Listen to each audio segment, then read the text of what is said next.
Seeing Antichrist in a dream. Antichrist in a dream. The Antichrist represents a sumptuous, deceitful and a tyrant ruler. He does not fulfill his promises, and he has a following of wicked people. His appearance in a dream also indicates the supremacy of one's enemy over him or over his land. This will involve massacres, evil, deception, trials, and bloodshed. If a traveler sees the Antichrist in his dream, it means that a band of robbers may attack him. His appearance in a dream also denotes the conquest of a land which is saturated with evil.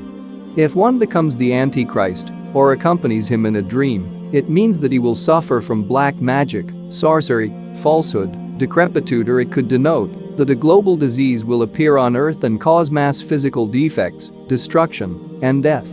The landmarks that the Antichrist passes by in a dream represent adversities, trials, injustice, ruins, inundations with floods, destruction of crops and drought.